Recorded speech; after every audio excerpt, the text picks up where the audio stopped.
Florence, 1520. The Palazzo Strozzi blazed with torches and echoed with laughter as the city's elite gathered for what should have been the social event of the season. Lorenzo de' Medici's wedding to Caterina Sforza united two of Italy's most powerful families. Servants circulated with wine and roasted meats. Musicians played. Guests danced in elaborate silk gowns that cost more than most Florentines earned in a lifetime. Then Lorenzo collapsed face first into his wedding soup. The 23-year-old groom had been laughing at a joke moments before. His face went white. Sweat poured down his temples.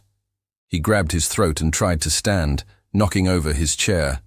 Then came the vomiting, violent and uncontrollable, splattering blood across the white tablecloth his family had imported from Venice specifically for this occasion. Guests screamed. His mother fainted. Caterina, his bride of exactly 4 hours, sat perfectly still in her white dress, watching her husband convulse on the marble floor. She didn't move to help him. She didn't call for physicians. She simply watched with an expression witnesses later described as curious, almost clinical, like she was observing an interesting scientific experiment rather than her husband's apparent death throes. The palace physician finally arrived and ordered Lorenzo carried to the bridal chamber. The groom was still conscious, barely, mumbling incoherently about burning in his stomach and chest. His pupils were dilated so wide his eyes looked black. Foam gathered at the corners of his mouth. The physician administered every remedy he knew, herbs and tinctures and prayers, but nothing stopped Lorenzo's body from destroying itself from the inside. By midnight, the wedding guests had fled. The celebration had turned into a death watch. Lorenzo's father posted guards outside the bridal chamber and sent riders to fetch the best physicians from Rome and Milan. His mother knelt in the family chapel, praying for a miracle that wouldn't come. At 3 a.m, servants heard terrible sounds coming from the bridal chamber, screaming, the crash of furniture being overturned. Then silence. When they finally gathered the courage to open the door, they found Lorenzo hanging from a beam, a bedsheet twisted around his neck, his face purple and swollen, his tongue protruding grotesquely from his mouth. But here's what made no sense to anyone who saw the body. Lorenzo had been too weak to stand just hours before. The physician had left him barely able to lift his head from the pillow. His legs wouldn't support his weight. Yet somehow, this dying man had found the strength to stand on a chair, tie a sheet to a beam 8 feet off the ground, fashion a noose, and hang himself. The position of the body was wrong, too. Lorenzo's feet were only inches from the floor. If he'd truly hanged himself, his body weight should have pulled the makeshift rope tighter, should have lifted his feet higher. Instead, he dangled there like a puppet with its strings cut, like someone had positioned him carefully after death, rather than watching him kick and struggle as he suffocated. And there was something else, something the servants noticed immediately but were too terrified to mention in front of Lorenzo's father. The bridal chamber reeked of vomit and excrement, normal for a death. But underneath that was another smell, sweet and bitter at the same time, like burnt almonds mixed with rotting flowers, a smell that made their stomachs turn and their heads ache if they breathed too deeply. Caterina stood in the doorway of the chamber, still in her wedding dress, still perfectly composed. When Lorenzo's mother saw her son's body and began wailing, Caterina didn't cry. She didn't scream. She looked at the corpse of her husband swaying slightly from the beam and said 5 words that would haunt the investigation for months. He always was so dramatic. The Medici family wanted to bury the whole mess quickly and quietly. A suicide on a wedding night was shameful enough without drawing more attention to it. But Lorenzo's younger brother, Giuliano, refused to let it go. He'd seen his brother earlier that day, healthy and happy, despite his obvious reluctance about the marriage. He'd watched Lorenzo deteriorate impossibly fast during the feast, and he'd heard the sounds from the bridal chamber, sounds that didn't match a man hanging himself alone. Giuliano demanded an investigation. He wanted physicians to examine the body. He wanted to know what Lorenzo had eaten, what he'd drunk, who had access to his food. His father called him paranoid, said grief was making him see conspiracies where there was only tragedy. But Giuliano wouldn't back down, because he knew something the rest of the family was too blinded by political ambition to see. 3 days before the wedding, Lorenzo had come to Giuliano's room in the middle of the night.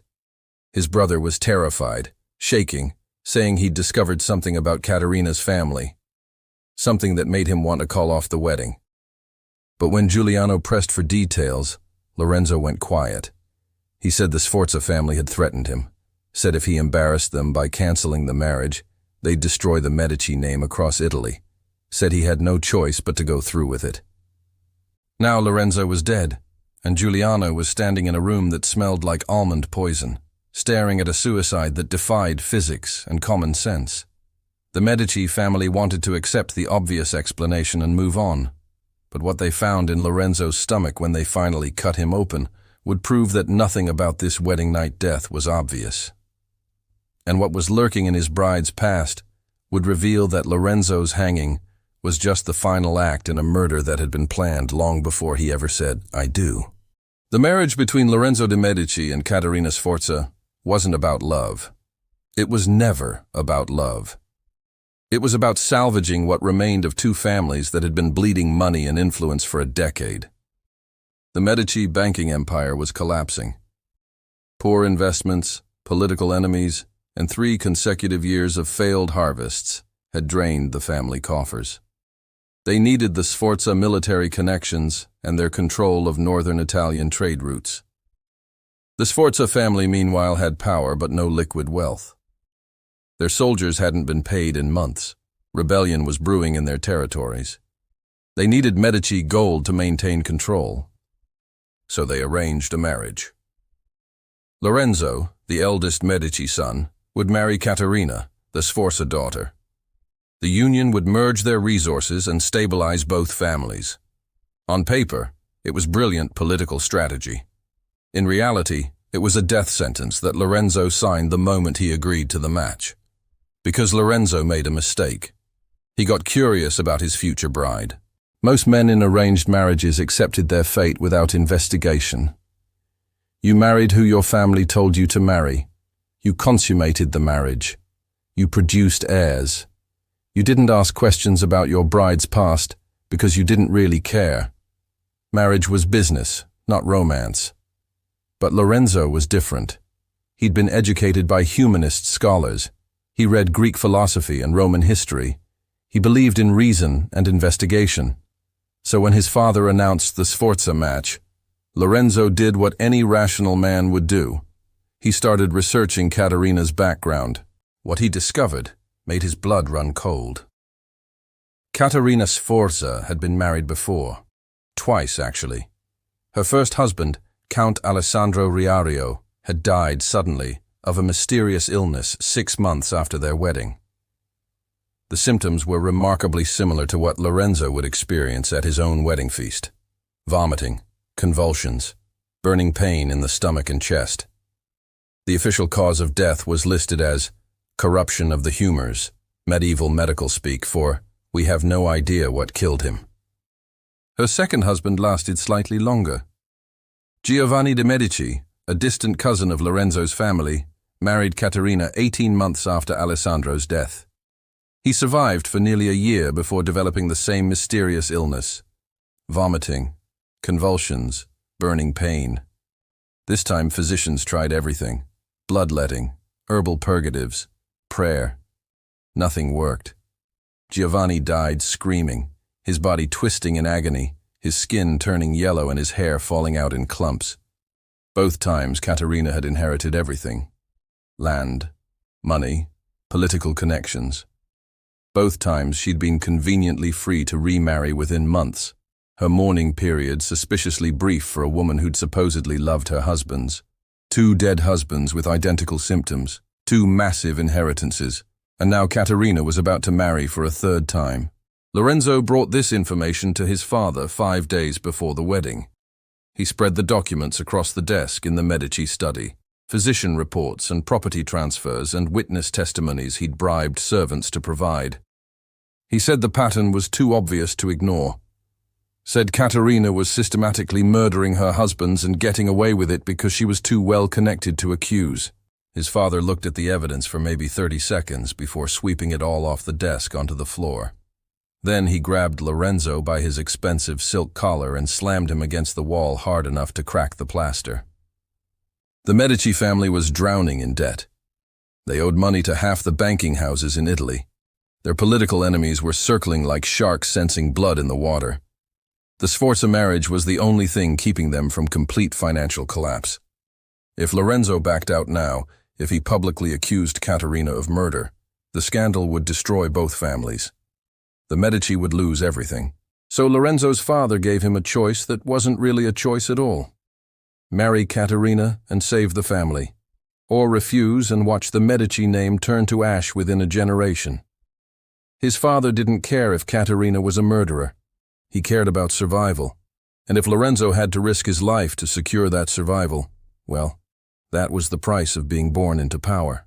Lorenzo tried one more time. He went to his mother, thinking she might show more sympathy. Instead, she slapped him across the face and called him ungrateful. Did he know how many negotiations it had taken to arrange this match? How many political favors they'd burned? How much money they'd already spent on wedding preparations? The invitations were sent, the guests were arriving, the contracts were signed, the wedding was happening whether Lorenzo liked it or not. So Lorenzo did what desperate men have done throughout history. He tried to find proof that would be impossible to ignore. For 3 days, he barely slept. He interviewed servants who'd worked in Caterina's previous households. He consulted with physicians who'd treated her dying husbands. He even paid a small fortune to get access to Alessandro Riario's medical records from a monastery archive. What he found confirmed his worst fears. Both husbands had shown signs of chronic poisoning long before their deaths: hair loss, digestive problems, weakness and confusion. Small doses administered over time, building up in their systems until a final larger dose triggered the fatal crisis. Caterina had been poisoning them slowly, methodically, making it look like natural illness until it was too late to save them. Lorenzo compiled all this evidence into a letter. He planned to present it to the city magistrate on the morning of the wedding, hoping public accusation would force cancellation of the marriage. But the night before the wedding, 3 men broke into his room. They weren't Medici guards. They weren't Florentine soldiers. They wore masks and moved with professional efficiency, the kind of efficiency that came from experience with violence. They held Lorenzo down on his bed while one of them spoke in a voice that suggested smiling behind the mask. The message was simple. If Lorenzo made any accusations against Caterina, if he caused any trouble at the wedding, if he did anything other than smile and play the dutiful groom, his entire family would pay. Not just his father and mother, but his younger siblings too. His baby sister, his 10-year-old brother Giuliano. They'd all have accidents, mysterious illnesses, falls from balconies, the kind of tragedies that happen sometimes to families who didn't know when to keep quiet.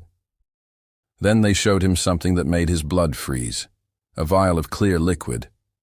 They told him this was what had killed Caterina's previous husbands, told him how it worked, how the first doses were small enough to seem like indigestion or a minor stomach ailment, how it accumulated in the body over weeks and months, how the final dose was always administered at a celebration, a feast, somewhere public where the death would look sudden and natural. They told him Caterina had been dosing him since the betrothal was announced. The occasional stomach aches he'd experienced over the past month, the strange headaches, the moments of dizziness, those were the early stages. His body was already compromised. All that remained was for Caterina to decide when to administer the fatal dose. The men left before dawn, taking Lorenzo's evidence with them. When he woke up the next morning, he found a wedding gift on his dresser, a small bottle of wine with a note in elegant handwriting. For the groom, with affection. It wasn't signed, but Lorenzo knew exactly who'd sent it. He went through the wedding ceremony in a daze, mechanical and hollow. He spoke his vows. He kissed his bride. He smiled for the guests. And all the while he felt the poison working inside him, a ticking clock counting down to his death. During the feast, he tried not to eat anything. But Katerina made a show of feeding him from her own plate, a romantic gesture that the guests applauded. She smiled at him with perfect teeth and eyes that showed no emotion whatsoever. She fed him small bites of meat and bread soaked in sauce, and Lorenzo, surrounded by hundreds of witnesses, ate what his bride offered, knowing he was swallowing his own death, but seeing no way to refuse without causing the scene that would doom his family. The burning started 20 minutes later. By then it was far too late for regret or rescue. Katerina had won again, and Lorenzo's hanging would be just another tragic footnote in her very successful career as a serial bride. But what the servants were about to discover in his room would finally expose the method behind her murders, even if justice would prove much harder to obtain. The servants carried Lorenzo to the bridal chamber at 11:30, his body limp and unresponsive. His eyes were open but unfocused, rolling back in his head every few seconds. Vomit stained his wedding doublet. The smell of blood and bile followed him down the corridor. The physician tried everything he knew. He forced Lorenzo to drink charcoal mixed with wine, an old remedy for poison that mostly just made the patient vomit more. He applied hot compresses to Lorenzo's stomach. He bled him from both arms, thinking maybe the bad humors could be drained away with enough blood loss. Nothing worked. Lorenzo's condition only worsened. By midnight, Lorenzo couldn't move his arms or legs. He could still blink. He could still breathe, each breath shallow and labored. But his limbs were dead weight, completely unresponsive to his commands. The physician had seen this before, in patients who'd eaten tainted mushrooms or been bitten by certain spiders. Paralysis that crept through the body while the mind remained trapped inside, aware of everything but unable to communicate or escape. Katerina dismissed the physician around 1 in the morning. She told him her husband needed rest, that all the prodding and bleeding was making things worse. The physician protested. Lorenzo was clearly dying. He needed constant monitoring. But Katerina stood in the doorway of the bridal chamber, blocking his entry, and her voice had an edge that made the old man's survival instincts kick in.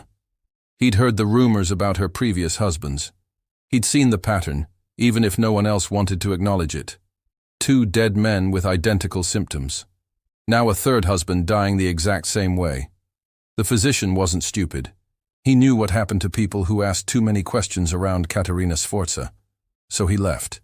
He walked away from a dying patient because staying might mean becoming the next mysterious death in Florence. He went home and wrote detailed notes about everything he'd observed, then hid those notes in a locked chest and prayed no one would ever need to read them. Back in the bridal chamber, Lorenzo lay on the bed completely paralyzed, his mind screaming inside a body that wouldn't respond. He could see Katerina standing over him, could hear her moving around the room, but he couldn't speak, couldn't move, couldn't even close his eyes to escape the sight of his murderer preparing his final scene. Katerina worked methodically. She'd done this twice before, and practice had made her efficient. First, she checked Lorenzo's pulse, confirming he was still alive. The poison she'd used was specific in its effects. It paralyzed the voluntary muscles while leaving the heart and lungs functioning. Lorenzo would be awake and aware for everything that came next, unable to move or scream, a prisoner in his own dying body. She pulled a wooden chair across the room, positioning it directly beneath one of the exposed ceiling beams. Then she went to the bed and began stripping the linens. She needed one of the sheets, the heaviest one, the type that could support weight without tearing immediately. Lorenzo watched her tie the sheet into a crude rope. His mind was still sharp enough to understand what was happening. She was going to stage his suicide, make it look like the shame and scandal of his sudden illness had driven him to hang himself. Everyone would believe it because the alternative, that a bride murdered her groom on their wedding night, was too monstrous for Renaissance society to accept. But here's what made it truly horrifying. Lorenzo could feel everything. The paralysis affected his voluntary muscles, the ones he controlled consciously, but his involuntary nervous system still worked. He could feel pain, could feel his heart hammering in his chest, could feel the sweat running down his face. He just couldn't move or speak or do anything to stop what was about to happen. Katerina dragged him off the bed. His body was dead weight, but she was stronger than she looked. Years of managing estates and commanding servants had given her practical strength. She positioned him on the chair, propping him up like a mannequin, his head lolled forward onto his chest. She had to hold it upright while she worked the makeshift noose around his neck. The sheet was rough against his skin. Lorenzo tried to scream, tried to move his hands to grab her, tried to do anything that would alert the guards outside the door, but his body wouldn't respond. He could only sit there, paralyzed, feeling the rope tighten around his throat while his bride adjusted the knot with the casual efficiency of someone who'd done this before. She stepped back to examine her work. Lorenzo's paralyzed body sat slumped on the chair, the sheet rope hanging from the beam above, the noose loose around his neck. It wasn't right yet. She needed it tighter, needed to make sure that when she kicked the chair away, his weight would pull the noose closed and cut off his air supply completely. While she adjusted the rope, she talked to him. Her voice was conversational, almost friendly. She told him he'd been a decent groom, better than Alessandro at least. Alessandro had cried and begged, had tried to buy his life with promises of money and estates. Giovanni had been worse, screaming accusations even as the poison shut down his organs. But Lorenzo had maintained dignity during the feast, had accepted his fate without making a scene. She appreciated that. It showed breeding. She explained her method because she knew he couldn't tell anyone.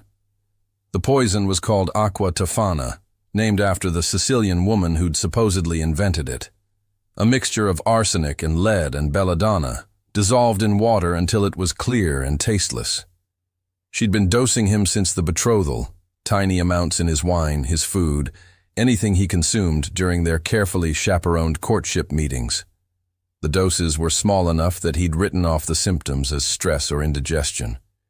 But they'd accumulated in his body over weeks, compromising his organs, setting the stage for tonight's final dose.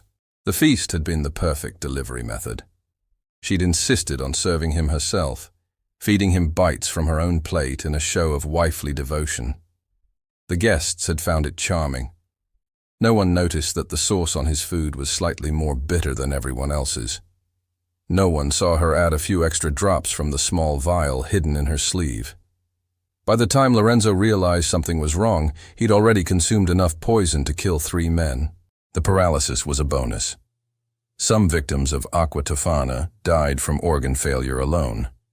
But if you timed the dose correctly, if you used exactly the right amount, you could induce paralysis first. The victim would be conscious and aware, but completely helpless.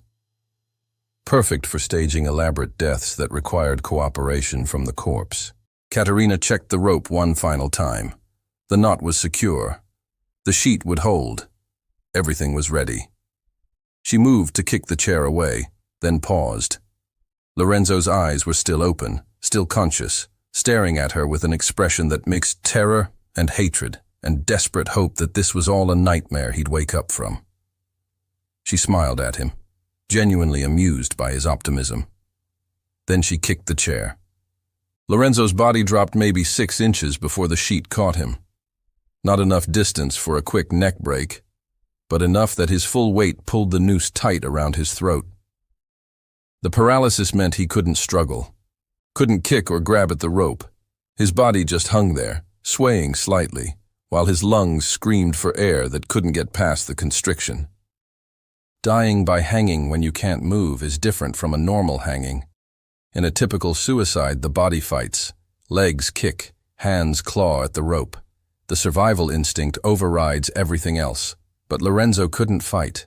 He could only hang there, feeling his windpipe collapse, feeling his oxygen-starved brain start to shut down, completely aware of his own death, but unable to do anything about it. Caterina watched for maybe 30 seconds to make sure the rope would hold. Then she walked to the door and screamed. Her performance was perfect. The terrified bride who'd returned to her chamber to find her husband had hanged himself in despair over his sudden illness. The guards burst in to find her collapsed on the floor, sobbing, reaching toward Lorenzo's swaying body with shaking hands. By the time they cut him down, Lorenzo was dead. The paralysis had worn off enough in his final moments that his face showed the agony of suffocation. His tongue protruded grotesquely. His eyes bulged. His face had turned purple, then blue. It looked exactly like a hanging suicide should look. But there was something the guards noticed, something they would mention days later when Giuliano started asking questions. Lorenzo's hands showed no rope burns. His fingernails weren't broken or torn. There were no defensive marks on his neck from trying to pull the noose loose. For a man who'd supposedly hanged himself, he'd been remarkably passive about dying. And there was that smell again, sweet and bitter, like burnt almonds. It filled the bridal chamber, so strong that one of the guards had to step outside to clear his head. Later, he would learn that smell was the signature of aqua tofana. The poison left a distinctive odor that clung to everything it touched. But in the moment, shocked by finding their employer's son dead on his wedding night, no one thought to investigate the smell more closely. Caterina played her role perfectly. She wept. She tore at her wedding dress. She begged the guards to save him even though everyone could see he was already gone. The Medici family rushed to the bridal chamber and found her cradled against the wall, surrounded by servants, her face buried in her hands, the picture of grief-stricken widowhood. No one suspected her. Why would they? Wives didn't murder their husbands on their wedding night. The idea was too outrageous, too contrary to every social expectation. Lorenzo must have been ashamed of his sudden illness, must have feared he was dying anyway, and chose to control the manner of his death. Suicide made tragic sense.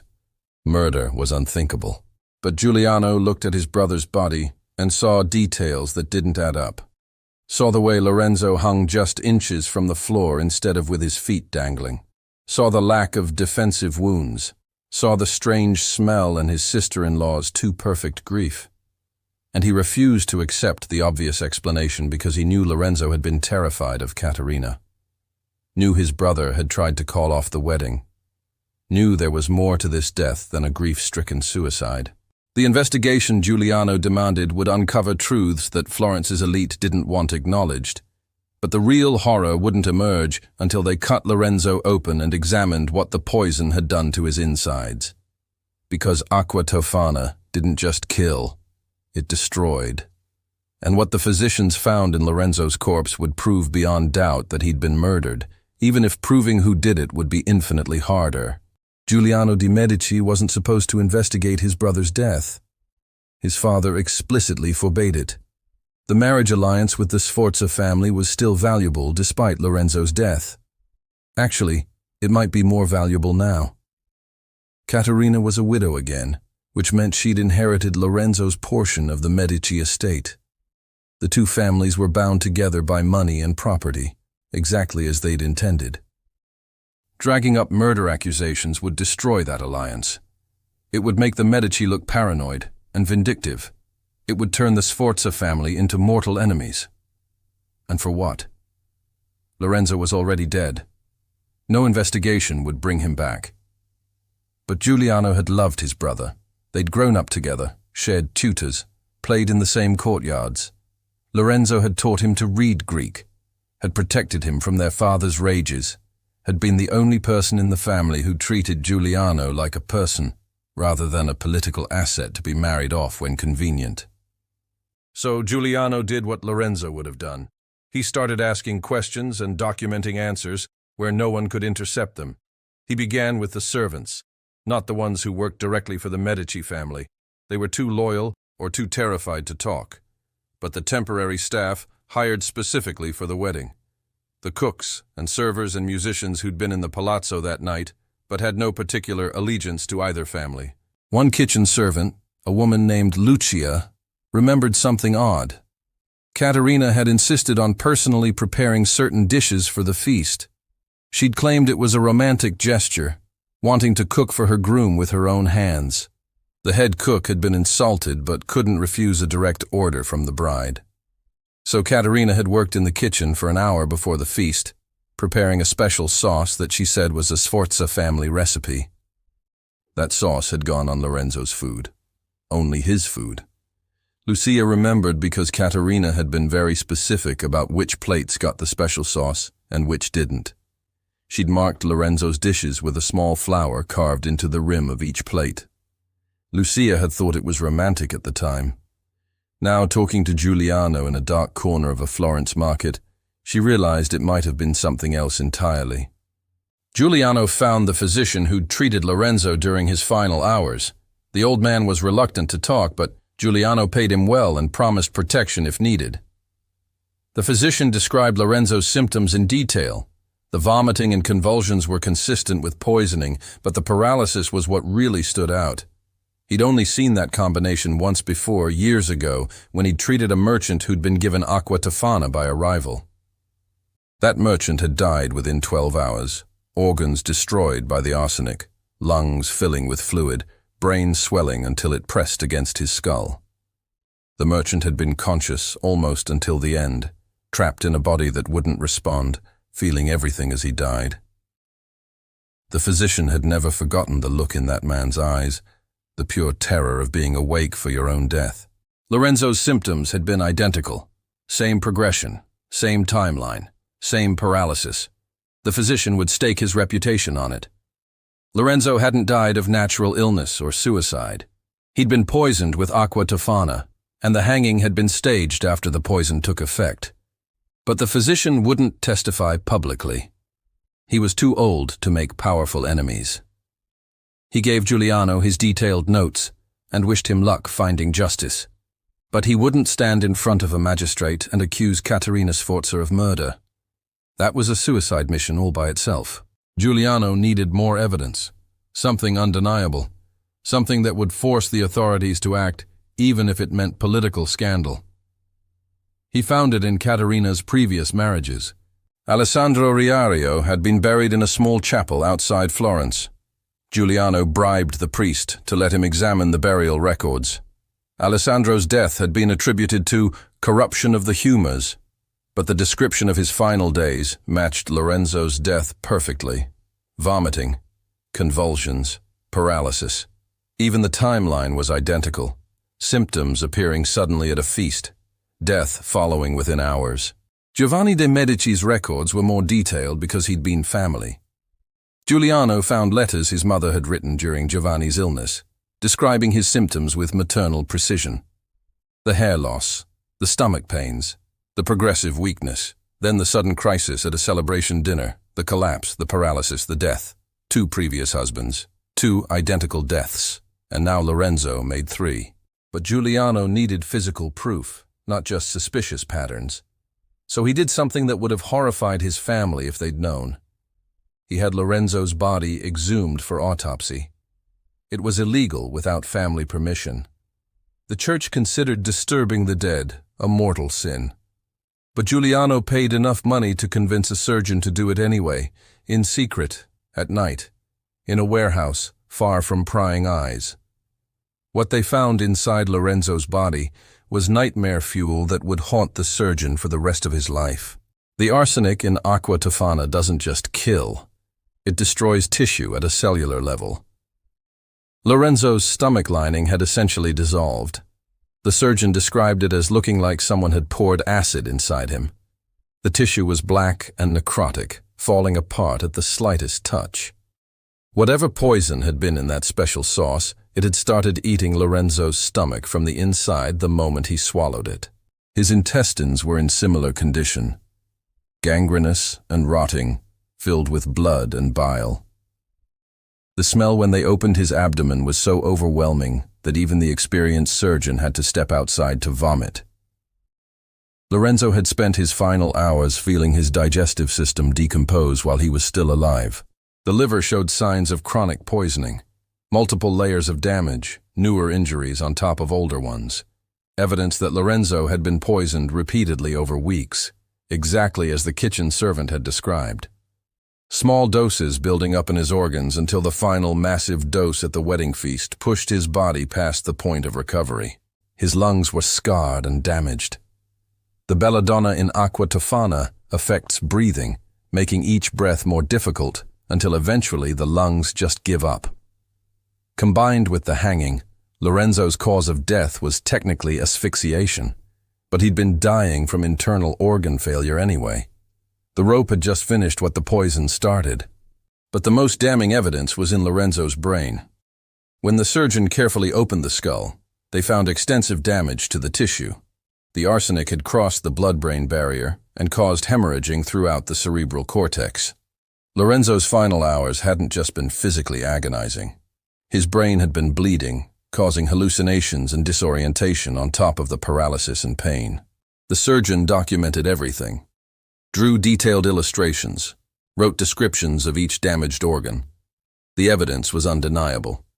Lorenzo had been poisoned repeatedly over weeks, then given a fatal dose at his wedding feast, then hanged while paralyzed to make it look like suicide.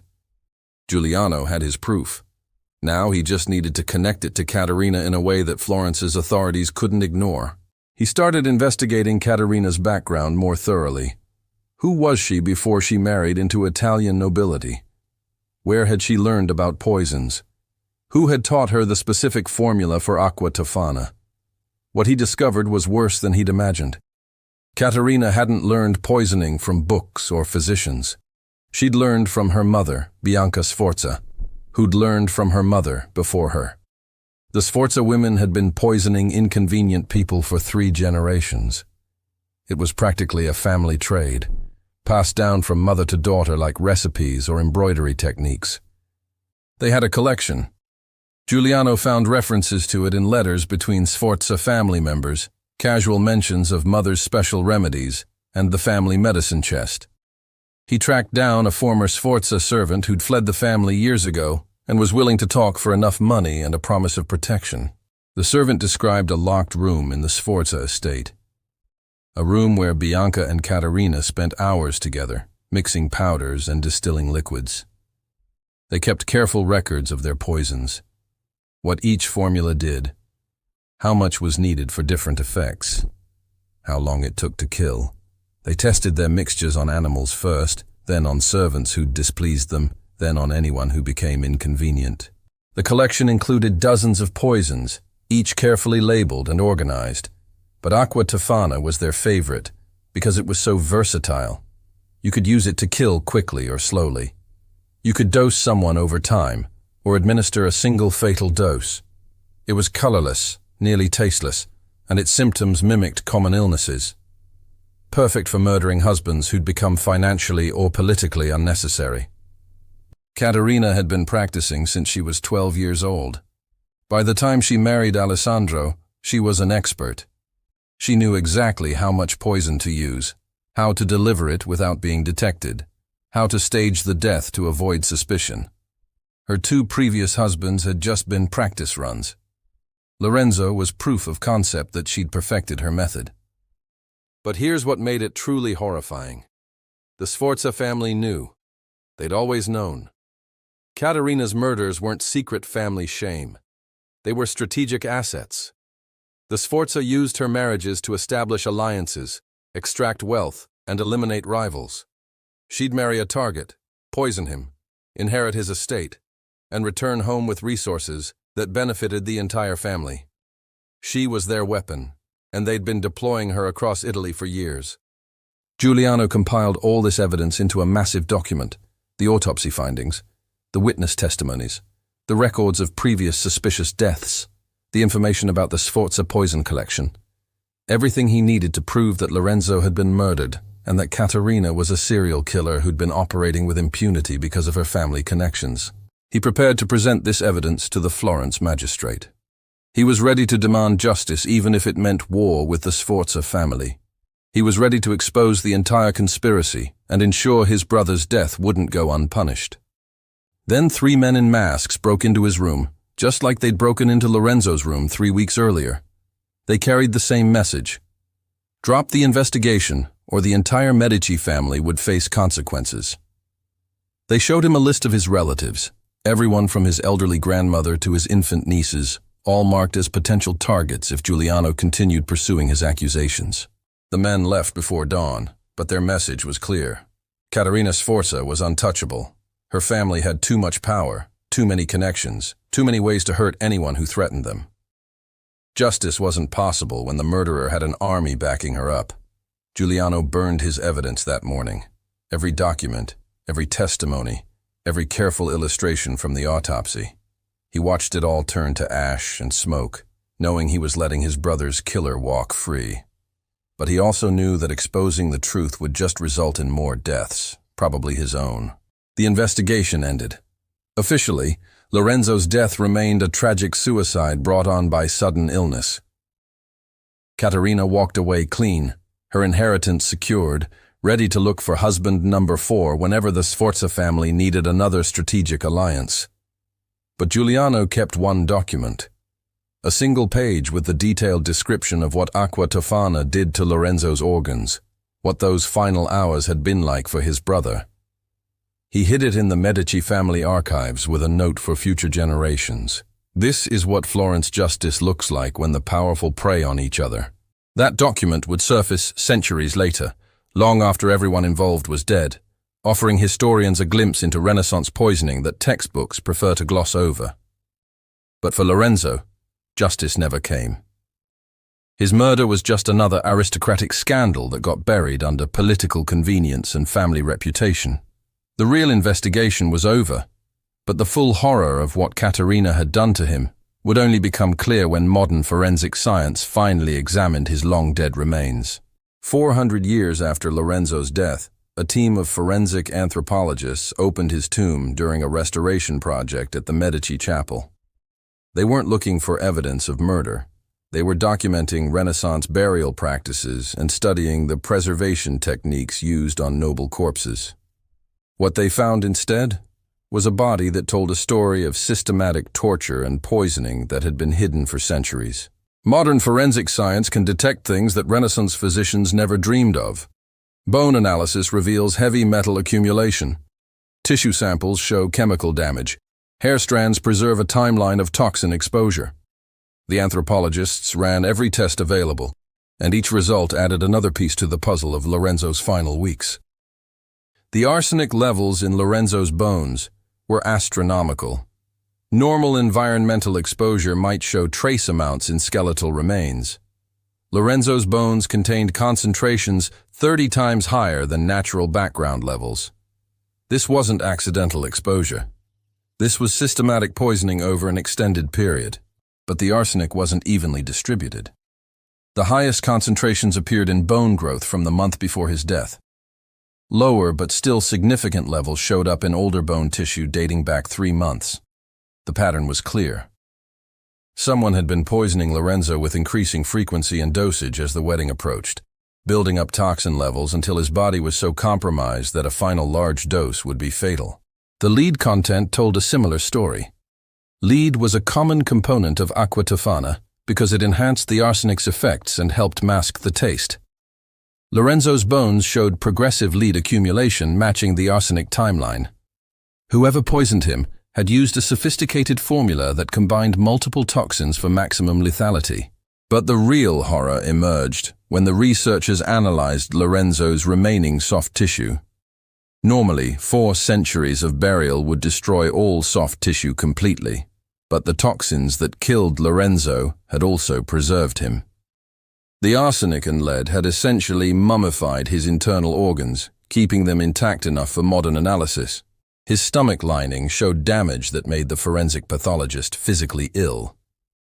She'd studied decomposed bodies and violent deaths for 20 years, but she'd never seen chemical destruction this severe in preserved tissue. The stomach walls were riddled with lesions where the acid-arsenic combination had literally burned through the protective mucus layer and started digesting the organ itself. The pattern of damage suggested multiple poisoning events. Older scars showed partial healing before new damage appeared on top. Lorenzo's body had been trying desperately to repair itself between doses, but each new poisoning session created fresh wounds before the old ones could heal. By the time of the wedding feast, his stomach lining was so damaged that even without the final dose, he would have died within weeks from internal bleeding and infection. His liver told an even darker story. The organ had shrunk to half its normal size, destroyed by attempting to filter out toxins it wasn't equipped to handle.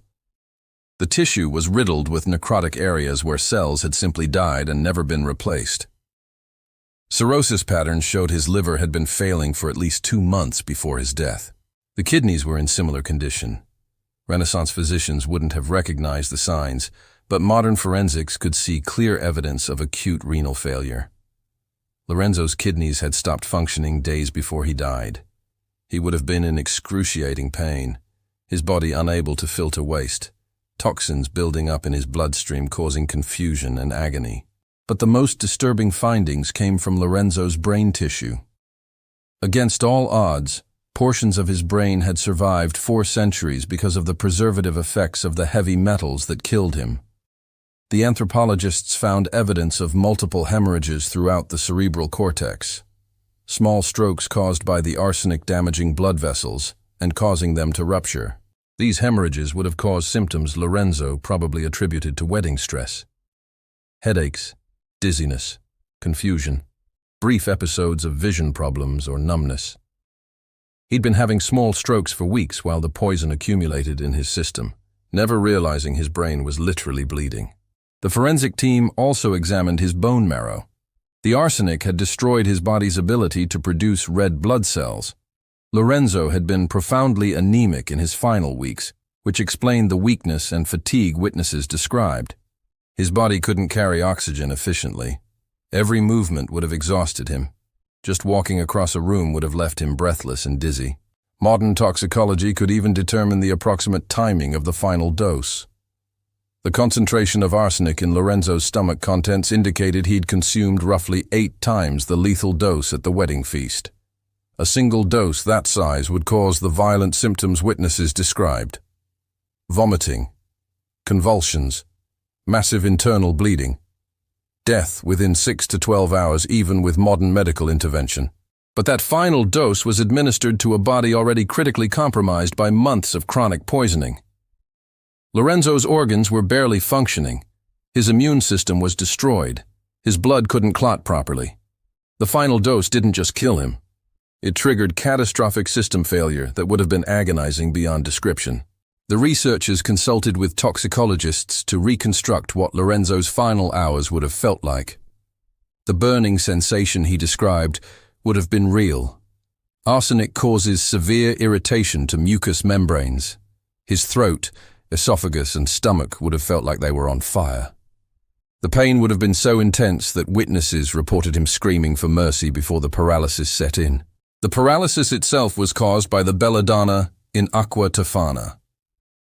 Belladonna alkaloids block nerve signals to muscles, causing progressive paralysis that starts in the extremities and moves toward the core. Lorenzo would have felt his fingers and toes go numb first, then his hands and feet, then his arms and legs, all while remaining completely conscious and aware. The toxicologists estimated he had about 90 minutes of consciousness after consuming the final dose before the paralysis reached his respiratory muscles. 90 minutes of knowing he was dying, feeling every system in his body shutting down, unable to move or call for help. The forensic psychiatrist on the team noted this would have been particularly traumatic because Lorenzo likely understood he'd been poisoned. He'd researched Caterina's previous husbands. He knew their symptoms. He would have recognized what was happening to him and known there was no escape. The hanging had been almost merciful compared to what the poison would have done if left to run its course. The arsenic would have continued destroying his organs for hours. His kidneys would have completely shut down, causing uremic toxicity that would have felt like his blood was turning to acid. His liver failure would have caused jaundice and hepatic encephalopathy, basically poisoning his brain with his own body's waste products. He would have lingered in agony for 8 to 10 hours before finally dying of cardiac arrest or respiratory failure. Instead, the hanging killed him in maybe 3 to 5 minutes, still conscious because of the paralysis, still feeling the rope around his throat, still aware he was being murdered, but dead relatively quickly compared to the alternative. The forensic team reconstructed the entire murder timeline. Caterina had started dosing Lorenzo approximately 12 weeks before the wedding. Small amounts of aqua tofana in his wine during their chaperoned meetings, just enough to cause minor symptoms he'd attribute to stress or indigestion. As the wedding approached, she increased the frequency and dosage, ensuring his organs were critically damaged by the time of the ceremony. The final dose at the wedding feast was calculated to cause dramatic symptoms, that would look like sudden illness rather than slow poisoning. The massive amount of arsenic would have been detected by Renaissance physicians if they'd looked for it. But they had no reason to suspect poison in a groom at his own wedding feast. The paralysis was the clever part. Most poisoners wanted their victims dead quickly to avoid detection. But Caterina needed Lorenzo alive long enough to stage his suicide. The belladonna provided a window of opportunity where he was completely helpless but still breathing. She could hang him, arrange the scene, and leave him to suffocate while being unable to struggle or call for help. Modern forensic analysis confirmed that Lorenzo had been alive when the noose was placed around his neck. His hyoid bone showed damage consistent with hanging while the heart was still beating. His lungs showed evidence of aspiration, meaning he'd breathed in his own vomit while hanging, which only happens if the victim is still alive during suspension. He'd been conscious for his own execution, paralyzed, poisoned, and hanged while fully aware of everything happening to him. The research team published their findings in a forensic anthropology journal. The paper was titled "Chronic Heavy Metal Poisoning and Staged Suicide in a 16th-Century Italian Noble." It detailed every aspect of the murder with clinical precision. Described the poison formula. Outlined the dosing timeline. Explained the staging of the hanging.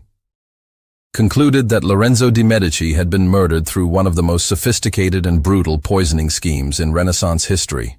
The paper mentioned Caterina by name, listed her previous husbands and their suspicious deaths, noted the pattern of wealthy men dying shortly after marrying into the Sforza family. The researchers stopped short of calling it serial murder. That would be speculation. But they presented the facts and let readers draw their own conclusions. Those conclusions were inescapable. Caterina Sforza had murdered at least 3 husbands using the same method.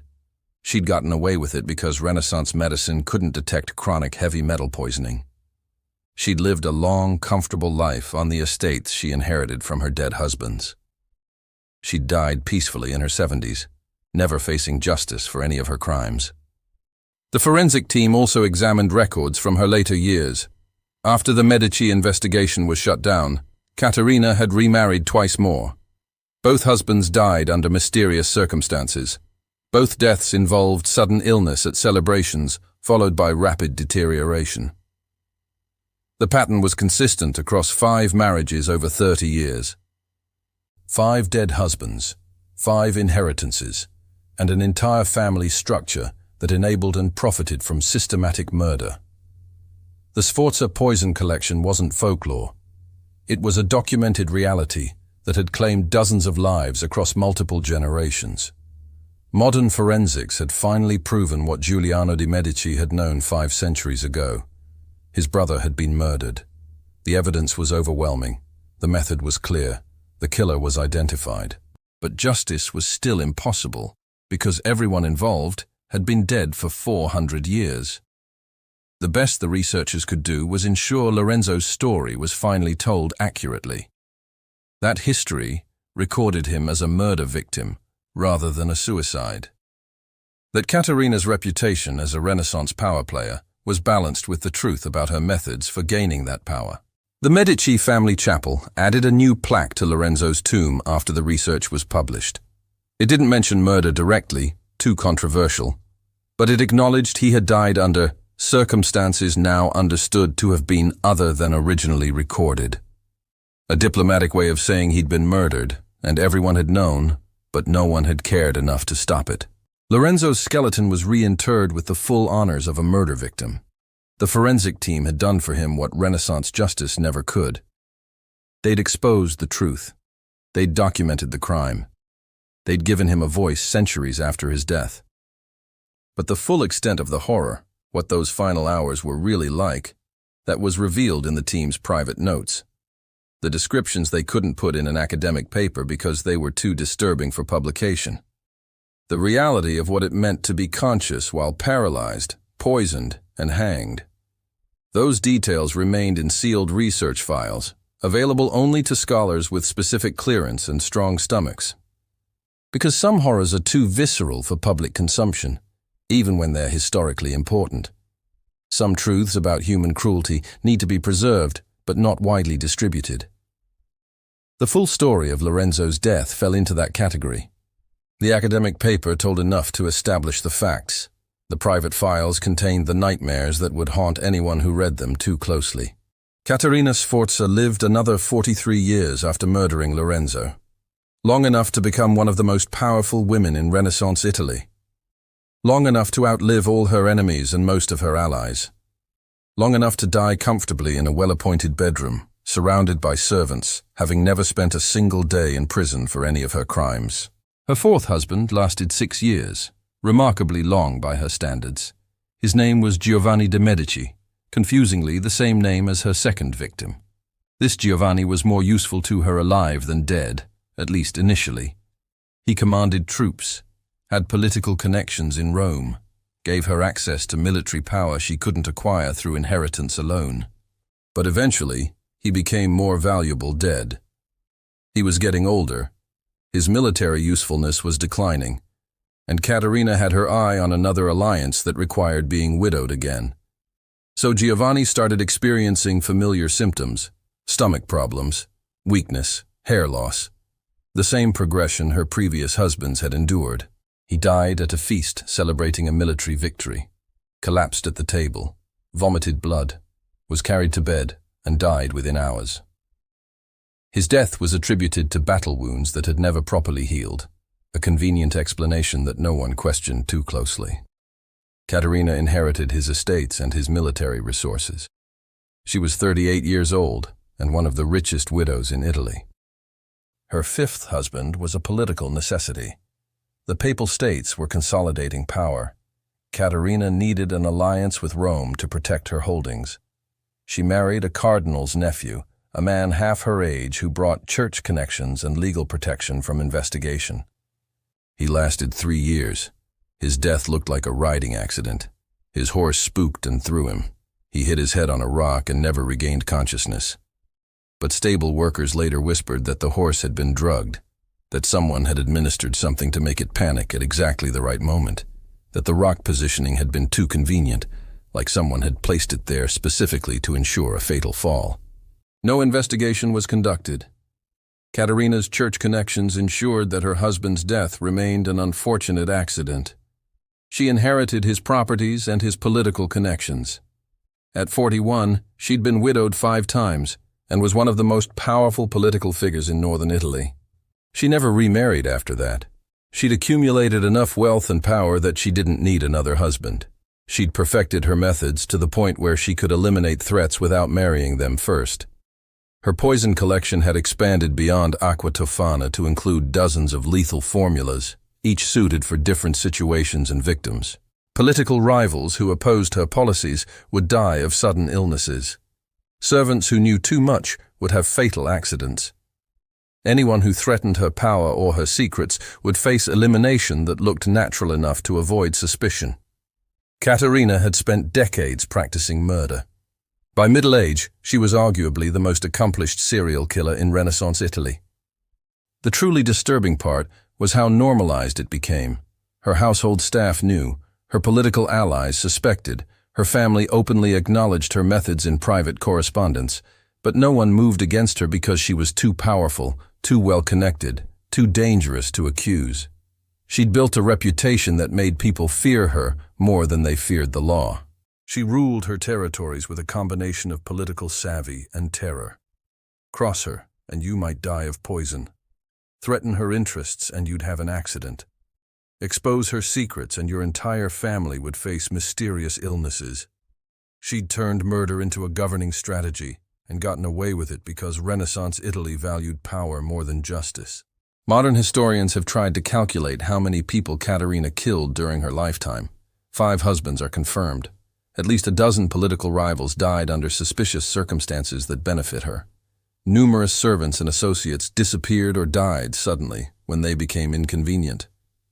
Conservative estimates put her body count at 20 to 30 victims over her adult life. More aggressive estimates push it past 50. She died at 73 of natural causes. Pneumonia, according to the death records. A completely ordinary illness that killed many elderly people in an era without antibiotics. She received last rites from the church. was buried with full honors in a Sforza family chapel. Her funeral was attended by nobility from across Italy, all of them praising her strength, her intelligence, her remarkable survival through decades of political turmoil. None of them mentioned the murders.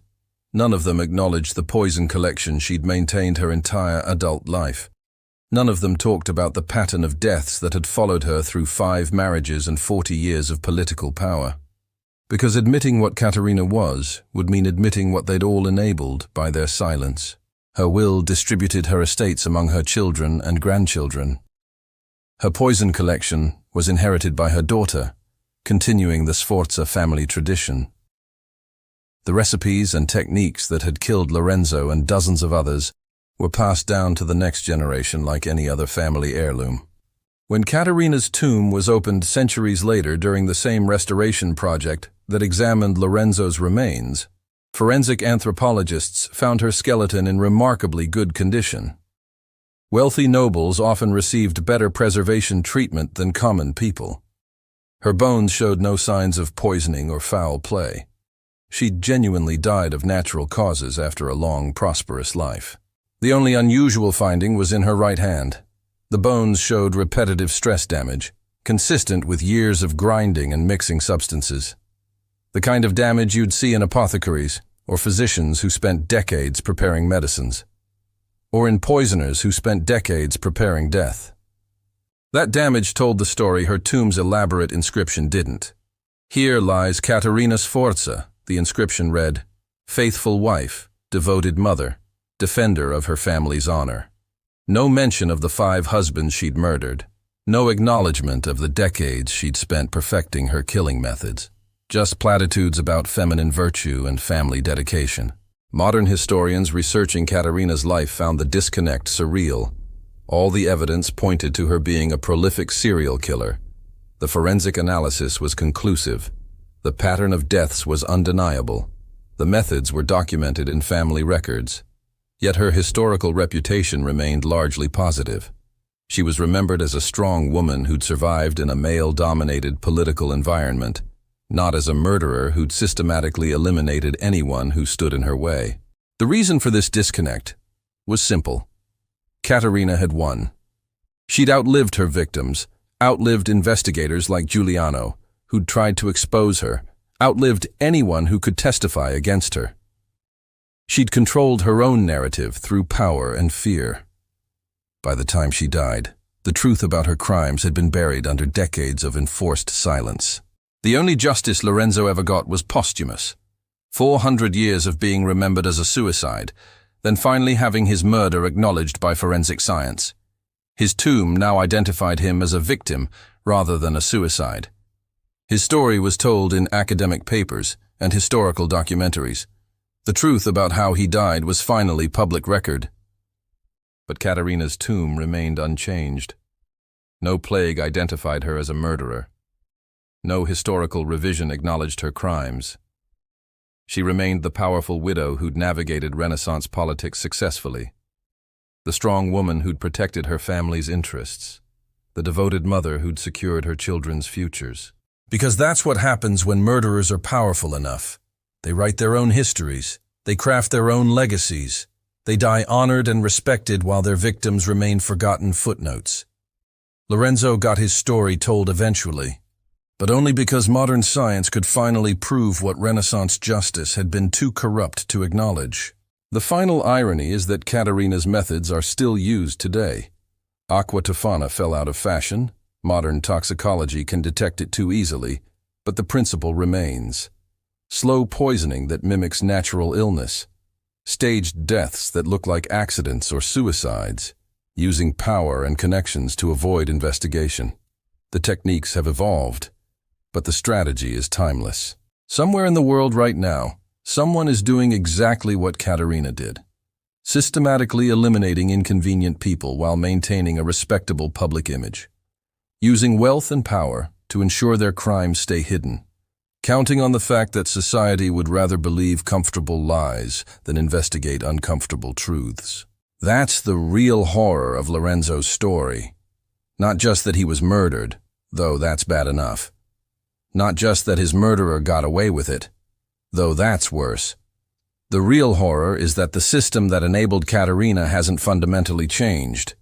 Power still protects killers. Wealth still buys silence. Justice still fails when the criminal is too connected to touch. Lorenzo died in agony, paralyzed and conscious while being hanged by the woman he'd been forced to marry.